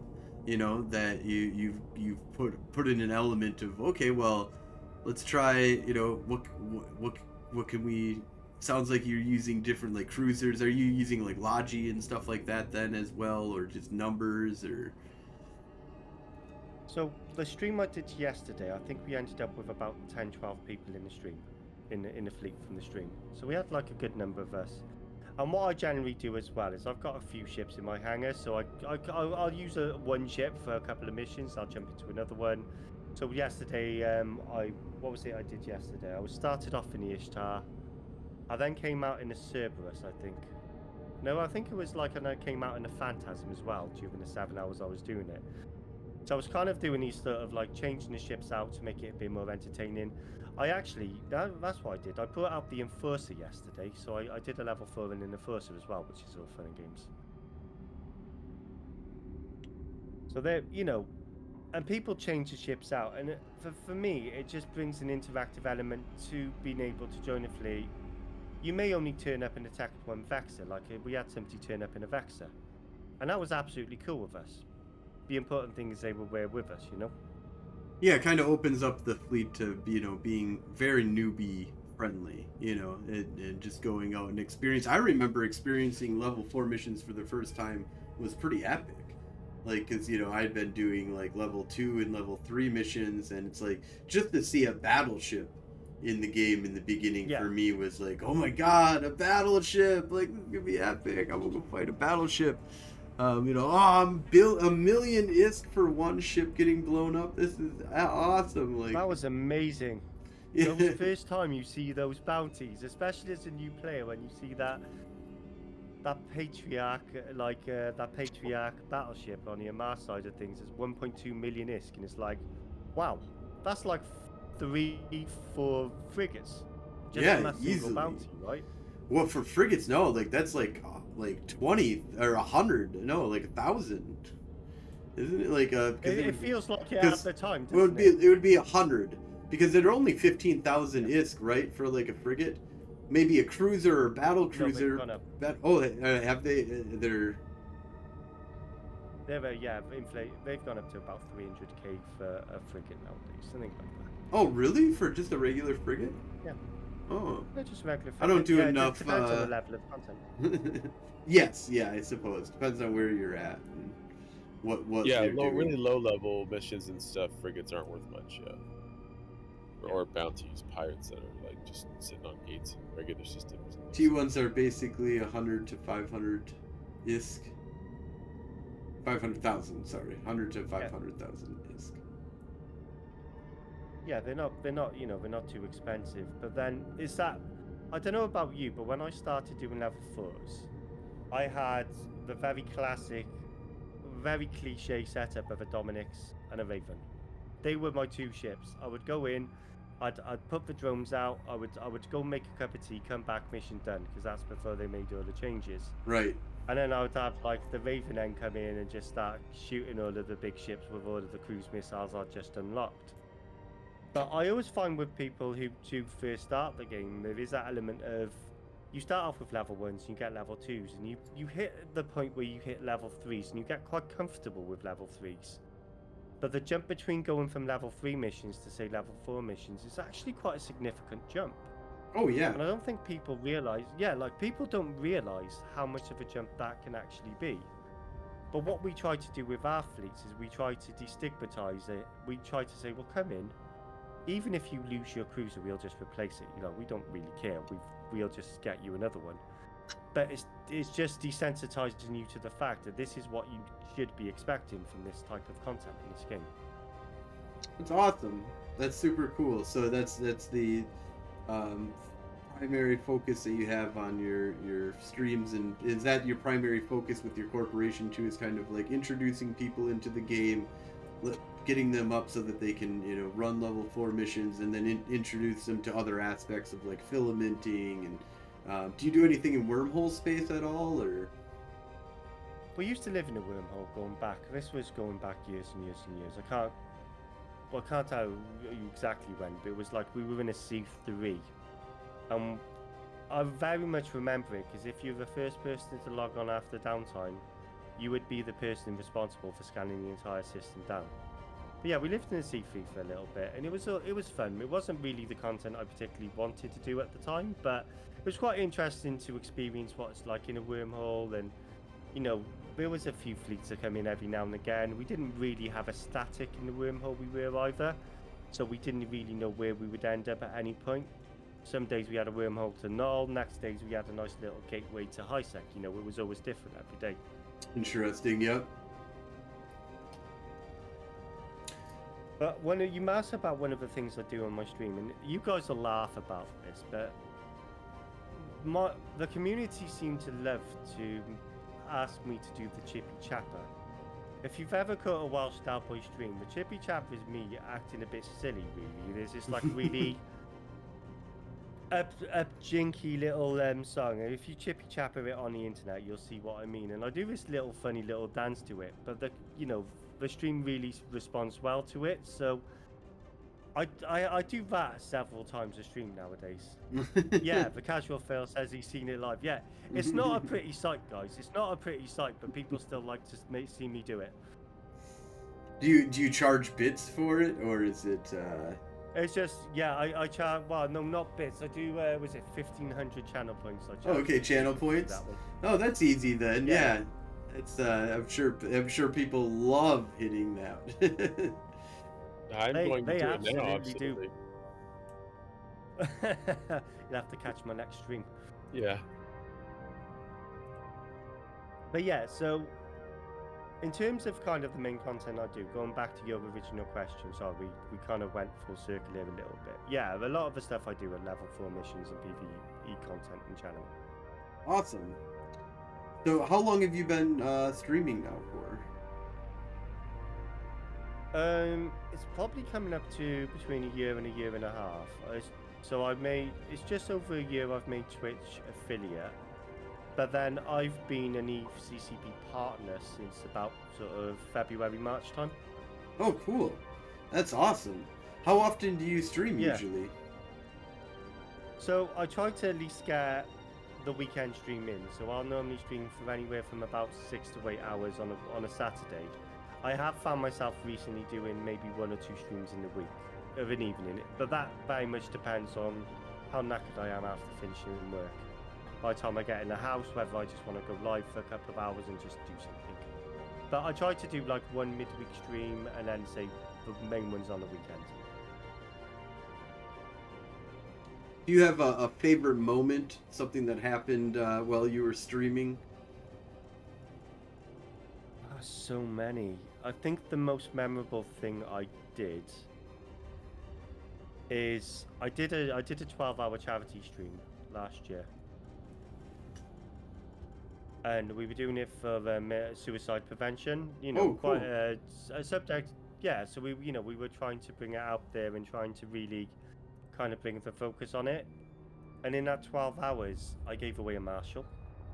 Actually, technically, I've now given away several Marshalls on my streams. I have a very, very generous community. You do support me in the most amazing ways, lads. But I also was able to raise nearly £900 for charity in 12 hours. Oh, damn, man. That's me, nice. That's awesome. Yeah, and I think the thing is, as much as we do the Saturday streams and as much as we kind of have a lot of fun whilst we're doing it, and you hear us all talking over each other and all going crazy on Discord, whilst, you know, the backdrop of us blowing things up on stream, I think generally it's moments like that that make you sit back and think, wow, we really do have an amazing community. Oh, absolutely. Absolutely. Yeah, this is, I think that Eve definitely has, it's weird because it's got one of the darkest grim communities out there of, like, you know, like massive amount of scamming that happens out there. If you don't trust anybody, you know, don't fly what you can't afford to lose. Yeah. You're gonna like cry because you lost something in this game at some point. Like, you're gonna like have feelings like you've never felt before. But because it's such a harsh world, we're also like, Oh, you play? That's awesome. You rock. You're hardcore Yeah, for exactly being that. in this game. If you tough it out for any amount of time, you're hardcore. Like that's cool. Like, um, I've done a lot of like. Have you ever been to FanFest or any like Eve meetups? Yes, of course. So I haven't been to FanFest. That is definitely on my list of things to do, and I'm going to try and get there next year. But it's going to cost an awful lot of money, even from the UK. But I've been to Eve London this year. I went to Eve Leeds within the same month. So I actually travelled up to Stoke for Eve Leeds to stay with my Alliance CEO. I streamed from his house, and I streamed on my birthday, and then we went up to Eve Leeds the next day. But we've actually got Eve London coming up on the 15th of November, and a lot of the lines I'm in. So the T-shirt I'm wearing, I'm part of the Bears Alliance. So with the Bears, High Care Bears Alliance as such, and there's a whole load of us going. There's a whole load of us going to Eve London, and like we've got like it's amazing. We've got Moonwolf, who's another streamer. For the past couple of weeks, he's been sending me these little like jingle MP3 songs. He's been able to put together, and he managed to get one together for our little trip down to London. So, we're all really excited. We've also spent an awful lot of money on Bears merch while we're there as well. So we've been trying to get the merch out there as well. So, I mean, I'm really looking forward to Eve London. If I'm being honest, lads, I think it's going to be like an amazing chance to meet some really cool people. Yeah, no, it's I every Eve meetup that I've been to, it's really special, because it's like nothing else, because you have such a strong connection over this game, and there's so much to talk about and learning about other people's stories. Because it's not like you get together and it's like, oh, we play World of Warcraft? Did you play the last expansion? Like. What was we already know the story, maybe we could talk about that story. It's kind of like talking about a movie and stuff. You can talk about it, but Eve is on a different level, because it is not, amazing, your experience is completely different than most people that I have talked with about this game. And I've gone to a lot of different kind of real life meetups and been to FanFest, going to Eve Vegas. And there's some cool stories that are out there, and everybody, and doing this podcast, just hearing all the different stories that we have for our interviews and stuff like that. Like everybody, some of it's the same, to a certain degree. Like, oh, we got into a high sec, mining corp in the very beginning, and I mined my ass off for the first 6 months, and then I quit the game, and I came back and started PvPing or something like that. But yeah. There's some similarities, but once looking at the story in full, you're like, holy shit, there's nothing different. So yes, we Hoppy, we are going to be at Eve Vegas. There's going to be me, my wife Samson, my buddy Coder Fast Steel, and Nightflyer. Hoppy's gonna be there. Good, cool, awesome. Oh yeah, Hoppy's a cool dude. Very good friends with Hoppy. He is an amazing gent. We'll have to have a beer for sure. Absolutely. Cheers. But yeah, this is this community that this game has, the connections that you can kind of just make with people, like even if they're on the other side of the fence type kind of thing, like the enemies, like I went to FanFest and I was like hanging out with Corvus a whole bunch, who is a streamer for the Kaldari. And it's like, I was like so excited to hang out with him and chill and talk to him and get to have like a beer with my enemy, and we're not really enemies, we're just there are some levels of like really hatred that can come from this game, because when you're blowing up people's assets and stuff like that, like the hatred between Bob and Goons was like real. That was real epic hatred that happened. But I love that for the most part, a lot of this game is people are okay with the little fights and stuff like that are happening. It's all about the game and stuff like that. And the real hatred is very rare, but it is also another unique aspect to the game. Like there is no hatred like there is in Eve hatred. Like And it's also a love-hate thing too. I mean, like, but yeah, I don't think I've gotten death threats in any other game. Let me put it that way. I don't think that's happened in any other game that I've played. but it Yeah, has Eve is happened such in a Eve. complex. What's See, that? the way I describe to Eve to anyone is a beautifully complex game. Like, and when they kind of ask me a bit more about it, I'm like, look, I've been playing this game that long and I still haven't done everything in this game, and I probably won't ever do everything in this game. But it is so beautifully complex and wonderful, and the different formations of like political sides, whether you're on that side or that side, or whether you're doing this content or that content. I don't know. For me, it just makes it. I always call Eve the mistress. I don't know about you guys. Yeah. Or is it the wife? I always tour between the two. Yeah, no, that's I've had girlfriends in the past that have gotten extremely jealous about Eve Online and was like, that's who you care about. You love, and it's even worse that it's Eve. It's a girl's name. Like, are you fucking kidding me? You're cheating Yeah, on me ladies with the really don't robot. like that. No, but my wife plays Eve, so I got really lucky. She Oh, doesn't right. play like hardcore Eve at all, but she'll come in and play. Go fly around with us, kill some stuff with a thrasher or something. She always loved murdering people and getting kill nails. So Actually, one of my HR director, Tiff, she is a lovely lady. I stayed with her in June. I flew over to the States and spent some time with her and she Casual Fail. Two very, very good friends of mine and my kind of exec directors, I suppose. But yeah, she is probably the most bloodthirsty pirate I know. When she does get on to play, like if someone says, "I've got a Mimitar ship for you, come PvP with us," she'd be right. I'm off. Bye. Yeah, there we go. Casual fail. Casual fail. Or no, she would be like, right. I might not see you for 6 months because I'll be trying to raise my sex status back up again. Right? Yep. Always got to pay off the cops, man. Like Yeah, I have to pay them off. that's the So yeah, I do dystopia find. of Eve.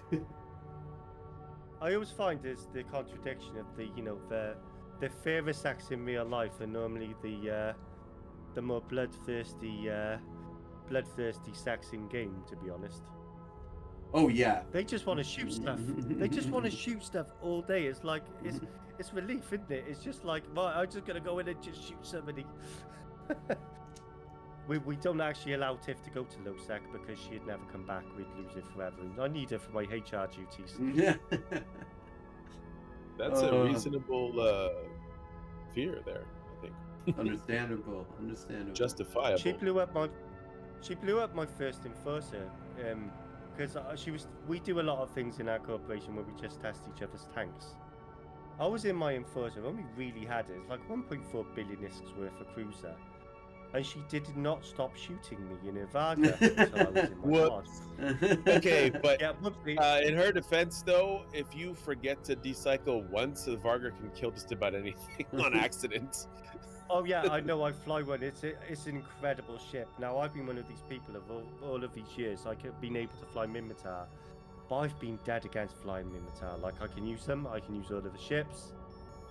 Until I got gifted a Varga, and that was like one of my primary mission ships. That's awesome. So what was the biggest giveaway that you've ever done on your stream? I've given away 2 marshals. Not on the same stream, but I've given away marshals twice on my streams. So Marshall is Probably the biggest. That's insane. I had one person gift me a faction dreadnought. I want to say it was a Moros Navy issue that I was gifted by somebody to give away on my stream. I think that was the most expensive. But we've also had some pretty big ones. What's your favorite thing that you've ever given away? So, I have to say, I didn't give it away on my stream, but I did also give it. So pretty much, Moonwolf83 had hit CCP Partner. And because he hit CCP Partner, he had to then do a 24-hour stream because he'd said on stream, if I hit Partner, I'm going to do a full 24 hours. And just to help support him on that, I did actually give him a Navy Moros. And that was a pleasure for me to give to him to give on his stream. But most fun things I give away on my streams, to be fair, every now and again I give away like a rattlesnake. I've given away kind of the shacks. I've given away marauders multiple times. That's awesome. Don't get me wrong. I do like giving away marauders because I've reached the stage of the game where I'm able to financially do it without causing myself to become financially bankrupt. But at the same time, it is fun to see people's faces where they win it, and it's like that moment of realization where they've just won a paladin or they've got a Kronos contract waiting for them, and it's just that moment. And sometimes you wish you could see their faces when these contracts actually drop. Right. But yeah, I do enjoy giving away the expensive ships. That's kind of my. It's a bit of an addiction. I spend more than I earn in the game nowadays. That's awesome. So speaking of giveaways, we have our giveaway that we're going to be doing here. Yep. I believe what we're at, what is it, 3 billion ISK that we're at right now? It was 2 billion 2 last billion? time we checked. In 2 billion. 2 billion. We our gracious guest has gifted what, 7? No. I gifted 500. Diablo 500. gifted 750. 7, yeah, and DRB gifted 750. Yes, and then you matched the other one, and now we're at 2. We're quick maths. We're at 2 billion. Quick maths. We're at 2 billion. So I mean, we could escalate this if you really want, guys. We can escalate this. yeah, if there's anybody that wants to, persuade me to go crazier here. I think you should, Frozen. I think you should. Well, we do have an X type. What the hell, dude? Where did you come from? I'm sorry. I'm not. No one else is here, so I have to watch the babies. No poor Right, kittens. just give me a moment, guys. I'm gonna just do something here, guys, because why not? So there's also I'm an gonna chuck you X-type shield booster amplifier. So I know that is worth a pretty crazy amount.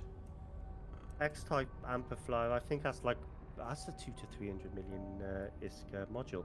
Do me a favor, just toss me your IGN in chat again. I'm going to send you another 500. So I want to donate another 500 to Rickles, taking it up to 2.5. Okay, all right. Let's see here. I'm gonna just check something. So that's 118 million ISK. Do I hear 3 billion? Do I hear 3 billion? I'll match up to 3 billion, so we'll be at 3 billion then. 3 billion is giveaway. There we go. Plus Now an pithy X type, so that I think that'll go probably to last place. There you go. So, Where by is the way, this? this is not coming from my main character. By the way, it's coming from one of my alts. This is here we go. Editor-in-Chief. Yep, that's you. Want to make sure I'm sending it to the right person. Yep, Frozen Fallout, Federation Frontline Report. The Federation. Yep, got you there, mate. There we go. You should have that. Yep. All right. Okay. There we go. So how do we want to do this? So first of all, we've got marbles that we're going to be using. So exclamation point play to get in on the action here. So we're going to be doing this runoff here pretty soon. The way that we're going to do this. So if we've got 3 billion ISK, right? So we do one first prize of 1.5 billion, second prize of 1 billion, and a third prize of 500 mil. Can I ask one small favor, lads? Yeah. If Vanity Cash wins, can you just re-roll? We'll go down one. We'll go down one. Yeah, we go down one. If Vanity one. Cash, yeah. Yeah, because it'll be it gives you like the first. How many people does it give you on? It gives you the whole thing, right? Right. It gives me the whole the first top 10 or Yeah. something like that. I think it might even go the whole thing, but yeah, it's definitely at least the top 10. Yeah, Vanity secretly hates me, honestly. All right, so All right, But so no, absolutely appreciate you guys running through this with me, and of course you guys are going to run this, but at least I could do is give my donation towards what you guys have done tonight as well. So I wanted to do that for you guys. awesome. Well, this is awesome. We don't normally do giveaways during the show, but like Not this big, anyways. Yeah, definitely. I mean, we do it during some streaming, but usually the podcast we don't. But we've had some streamers that come on that do it quite often. You brought a really good crowd of people, and then said that you want to give me money to give away to people. So we're definitely good there. So I think we're at 3 billion ISK, right? So yep. Total. So And you guys are always welcome in my fleets at any point. Oh whether yeah, that be we any should ship, come even if pop you guys over. Yeah, even if you guys just need to borrow a ship for a couple of missions, we've got. I think I have an alt that can do high sec. Yeah, Yep. it's Oh, cool. yeah. Like Yeah. I say, you guys are always welcome. Whenever if I'm ever streaming on the weekend, you guys want to hop over to see what it's all about. You guys are both welcome. Awesome, yeah. And so it'll be first place will be 1.5 billion, second place will be 1 billion, third place will be 500 million, and fourth place will get the X-type pithy shield booster. Nice. And before we do the roll off here, though, before we end the show, I always want to make sure that there's some time that is set aside to just give you a spotlight on any projects that you're working on. If you've got YouTube, Twitter, if you're on, you do streaming, of course. We've been talking about that. What's your streamer handle?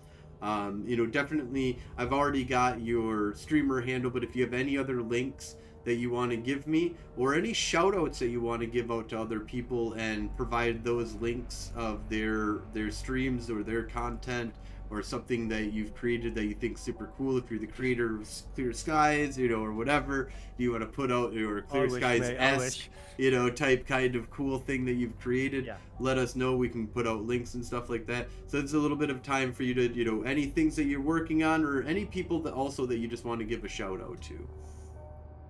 I mean, thank you very much. First and foremost, I mean, I am potentially looking into multi-platforming. I haven't kind of got that far yet.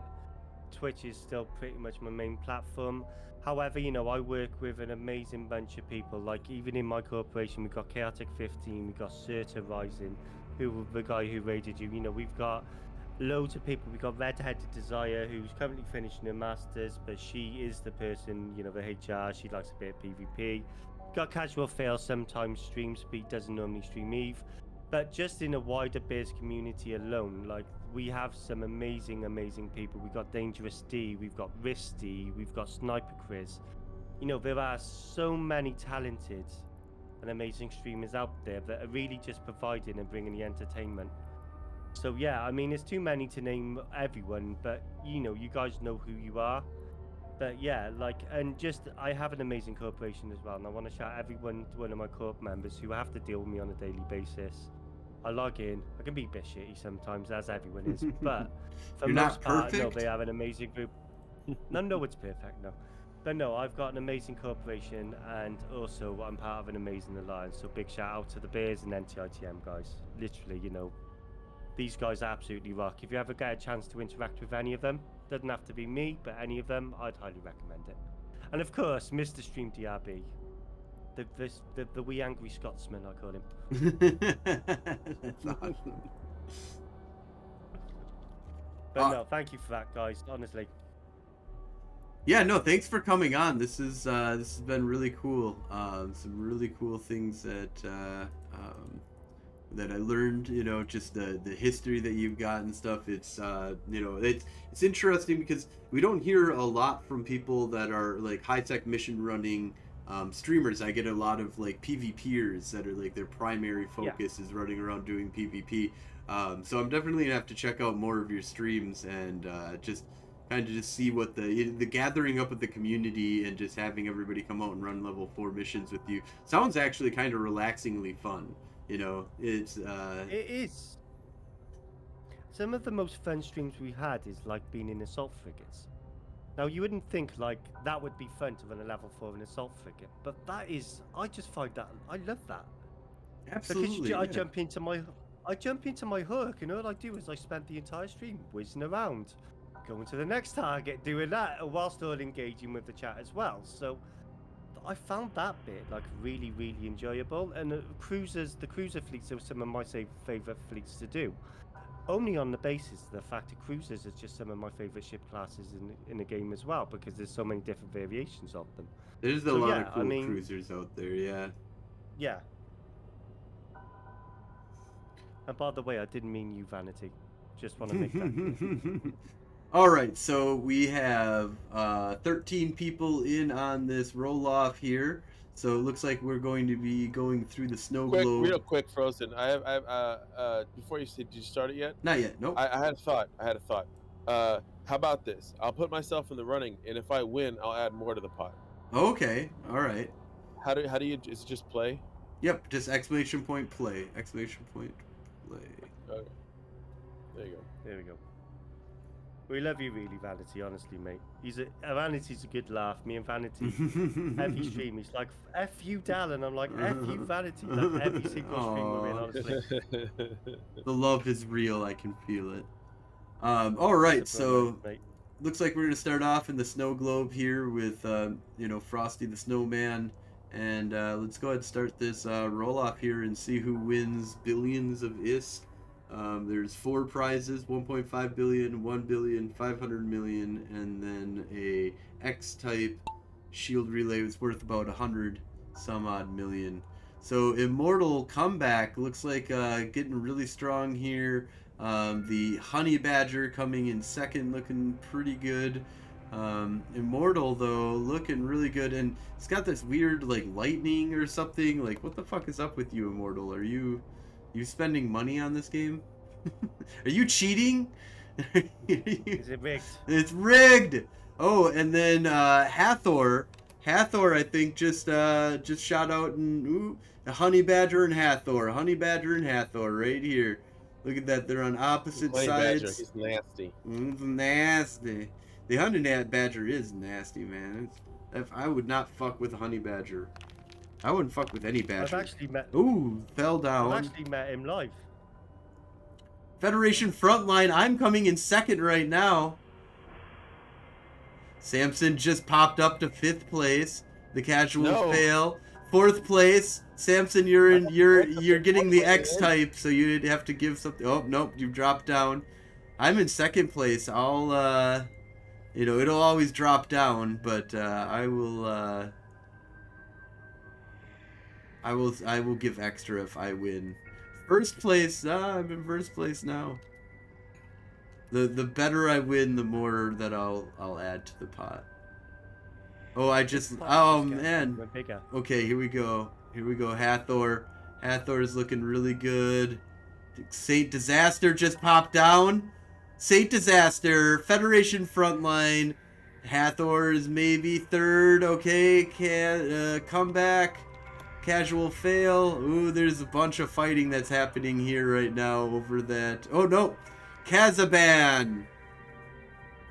So we got Hathor to Kazaban. Oh, and Carolyn Lich is because I won. It's going to drop down 1. And in fact, actually, I'm going to include the Immortal comes back because my added thing, I'm going to give an extra 500 million. So it'll be Saint Disaster gets 1.5 million. Hathor 2 gets 1 billion. Kazaban gets 500 million. Carolyn Lich gets 500 million. And Immortal Comeback. Wait, what? Casual fail got there in the end. And Samson almost won something, which would have caused some things here. But okay, so we've got I see Hathor is given a name here. Jim, we've got Kazaban. Kazaban is given a name here. So I need Saint Disaster and Immortal's given a name. I need Carolyn's name. Karen Lich, and Saint Disaster. Oh, Saint Disaster is Saint Disaster. Okay, so I see that one. Alright, so Amar Lich, I see that. Okay, so I think that's everything. So let's do this here. Alright, just to make sure that we have this all right here, so try to bring it up over here like this. Alright, so we got Saint Disaster, definitely going to need to give out the 1.5 billion ISK for that. Congratulations to all the winners, by the way, guys. Yeah, that's some Big win. solid... That's some solid wins. Solid. I'm sure that some people are pretty happy, and I know all of the people that won. Like, I recognize you guys have all been around for a long time, actually. So that's super cool.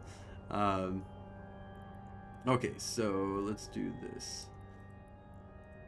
I'm going to close out of this.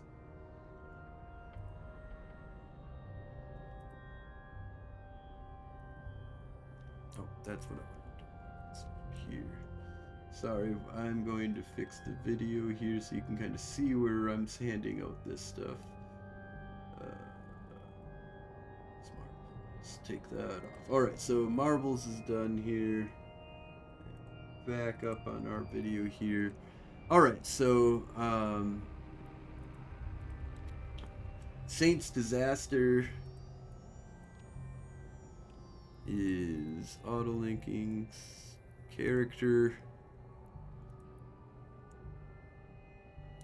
Alright, let me do... So is this you? Is that Saint Disaster here? 99% sure that's you, so... Give money. We're gonna do... Now update is ice mining ship. Very nice. There you go. 1.5 billion ISK giveaway. Alright, so second place is Hathor. And that'll be 1 billion ISK to Hathor. And Hathor gave me an in-game name of Hathor, I believe. Yep, Hathor 2. Gotta love it when their stream name matches their in-game name. You know that they're hardcore EVE players, and or at least that they love Certainly their name. makes it a lot easier to work it out. And by the way, the casual fail made a good point. Have we got anything for last place we can give away? Oh, I got something I think I could do for that. Let me find out if I can find out who is last place. So give me 1 second here. So character Hathor, is that you, Hathor? Let me make sure. Oh. Is that you? Just want to make 100% sure.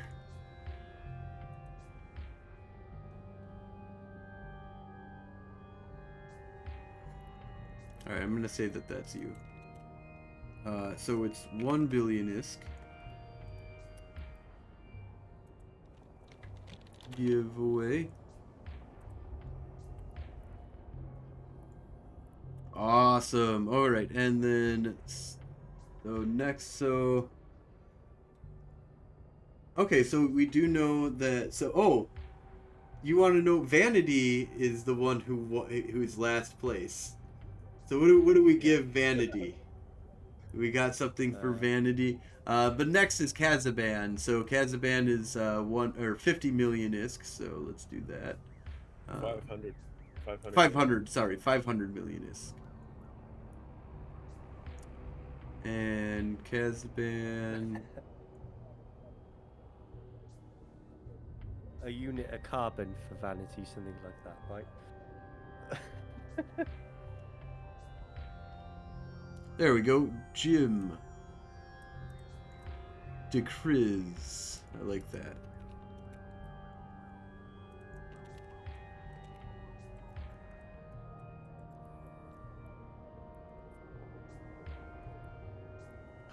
So is that you, Mr. Jim DeCrees? Give money. 500 million. Doesn't it feel good to give out so much ISP, right? Oh, Just yeah. feels good to give back to the community. Yeah, like, that's why I like to do the giveaways, man. It's just It gives you a good feeling, and it's, this is one of the few games I feel like it is really easy to do, and it feels really good. Like, it's a rough game, and just be like having money just show up in your account, it just feels so good, and giving that feeling to people is pretty epic. All right, so Lich, let's get yours. So Lich gets 500 million. Amar Lich.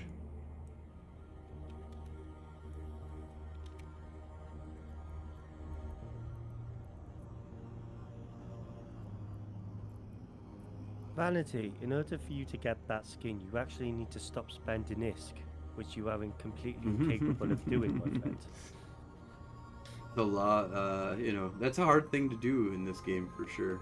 So it's 500 million ISK for Mara Lich, not 3 billion.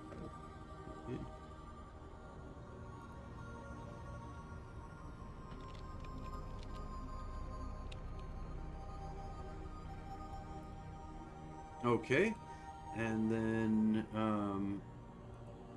our fifth place, or what is it, fourth place. So for the X, so actually this is fifth place, because we added another person. So the X type is going to be going to Immortal. So Immortal gave us his name.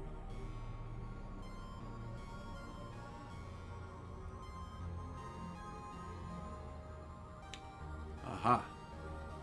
Mortal. So he's immortal here, but in EVE Online he's mortal. I get it. Yeah, that name does sound familiar, to be honest.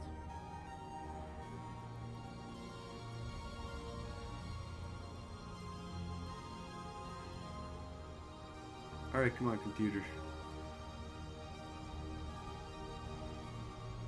You're not liking me, are you?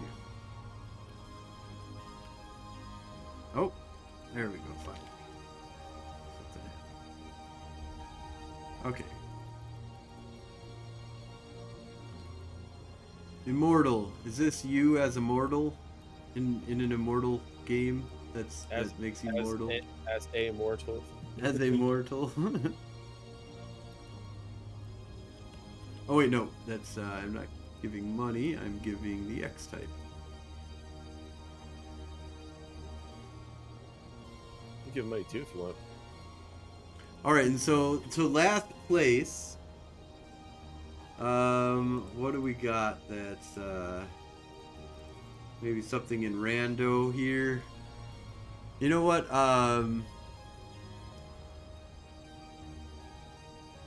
Do you have one of Gwen's corpses?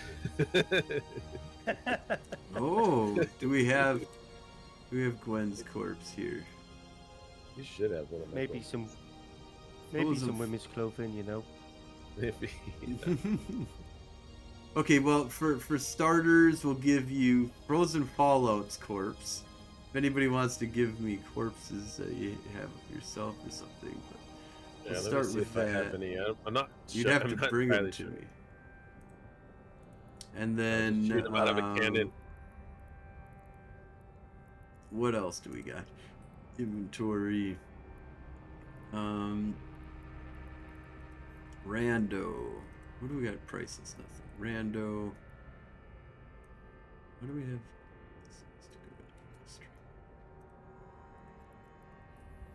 Yes, I have many. 1, 2, 3, 4, 5, 6, 7 Gwen corpses. I can send you one. Where are you? Bring it to me in Hades. Hey, Die Less 3.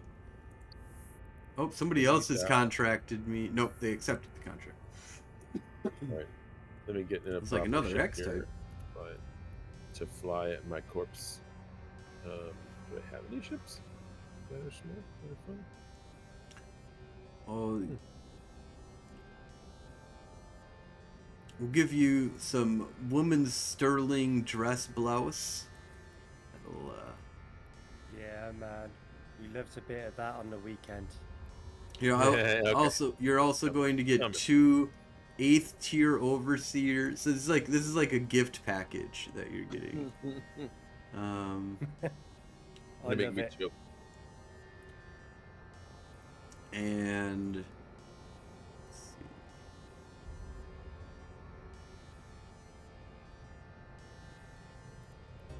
All right, I'm in warp to Hague.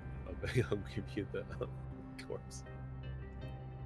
Gotta keep a few of your own corpses. And I don't even know what this, like, this is just a weird thing that I have that, I don't know, maybe it's special, so maybe it is worth a lot, but it's something you can't sell or contract, I don't think.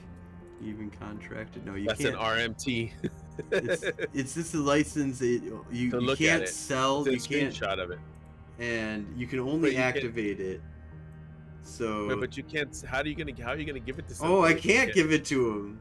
I could trade it. I could trade it to him, but. Are you trying to scam somebody? Come on now. You're in 3, right? You're in 3. Yep, in 3. All right. And then what else do we got here? Sir. Yeah. Oh, they're such a cute kittens. He's such a cute little kitten. That's Orion. He's like, what's going on, man? It's like an hour before food time, and so they're probably like, I want food now.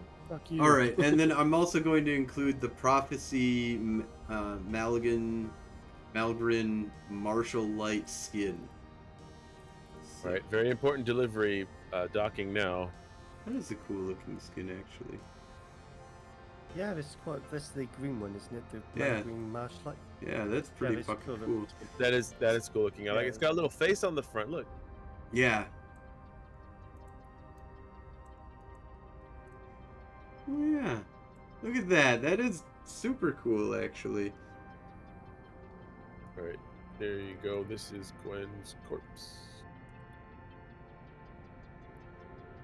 There we go. A little care package here for you, then.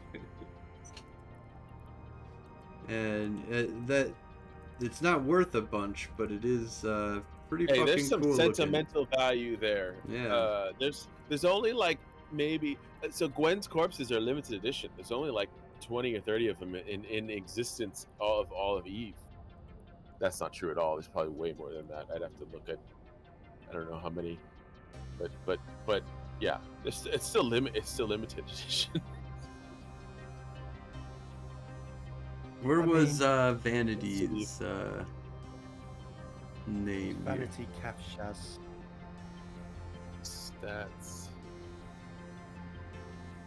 I've lost 215 capsules, so there's potential to have that many corpses in existence. Wow, you guys do a lot of PvP by the sounds of it. Oh, I do. Oh yeah. You guys have blown a whole lot. Yeah, we do. That's all that we do is. So I have. Awesome, I love it. I'm about a little over 100 away from 2,000 solo kills. So, pushing. Good going, man. I have a problem. Is what it is. Yeah, I don't think it's good going. I think it's an addiction. Oh, not. Oh, I think. Speaking of which, do you do any PvP at all? Yeah, so I'm actually doing a bit of PvP next week. Actually, I was gifted like 100 Caracals a little while back, and I'm there you go. Yeah, like a whole bunch of them. And we're gonna need to jump into Nullsec, and we're just gonna do a bit of a Yeet fleet next week. So rather than a level 4 mission fleet, just a Yeet fleet to Null. Are you interested in doing anything with us in low sec? You don't have to shoot pods. It's not required. I mean, it's certainly something. Yeah, I'm certainly happy to join forces with you guys and have a bit of fun in low sec. I'm cool with that. Awesome. Yeah, we should take you out, and we do a bunch of gate camping and just going over faction warfare. Nice. You could do day tripping in faction warfare too, where you just enlist for a little bit, and then and then you won't get any security hits. Well, that'd probably be the easiest way for me to do it then. Yeah, I'm more than happy to work with you boys in regards to that, because my Galante standings are super high anyway, so I can just enlist for the day and have a bit of fun and just lose a few ships and shoot some other people and have just shits and giggles and all that, right? Yeah, absolutely. It's fun. You know, we just go around and just cause some trouble. I hand out ships. I fully reimburse anything you lose. So no risk is coming. The only thing is that you're just gonna die. That's you just gotta be Yes. okay. You gotta Oh, be absolutely. okay. I'm going to bring you into your fiery death. Usually Samson dies first. I die first, yes. I mean, I can't probably I probably can't 100% blame Frozen because I'm also the first in, first out. Yeah, you were playing bait recently too, so. It's over. I've spent enough time with the B known that if he's like, oh, Delboy, do you want to come over and do something PvP related? I know that ship's not coming back. Right. Yeah. Yeah. Awesome. Well, thank you so much for coming on. I think we'll wrap things on up here. This has been super awesome, and yeah, maybe we'll have you come back again sometime. Definitely want to have you come out and do some faction warfare with us. We could show you some of the cool ropes and how to get some good fights and how to you know, make some money. Actually, there's a lot of money to be made in faction warfare. Lads, I'm all about that, and I will say thank you, massive thank you for everything tonight, both of you. It's been awesome to chat with you guys. I'd absolutely love to come and hang out with you guys at some point and shoot some other players. Yeah, we'll have to do like a stream together. Fuck yeah, dude. Let's do it. Let's get in touch with Cool me in the stream. weekend and put something together. Yeah, it'll be on the why weekend not? for sure. Yeah. Cross the Do it on the streams. weekend or something. Yeah, exactly. Crossing the Never cross the stream. streams. You're not supposed to, but do it anyway. It's the only way to defeat Best Switch. way. I mean, maybe it's the only way to But defeat nah. Snuff. Ooh, Maybe. maybe. All right. Well, thank you so much. Thank you all for watching, and glad that we got to give out some really cool prizes here. Not a normal thing for the show, but I'm really glad every time we do it. So, thank you all, and have a great night. Good night, New Thank you, Eden. guys. I'm gonna jump off and go to bed because I'm up in about 5 hours. Have a great night, everyone. Thanks for staying up late, Have a man. Good night. Yes, thank you. I know you're my pleasure, guys. Always happy to do it. But yeah, speak to you soon, and we'll plan that PvP event. Absolutely.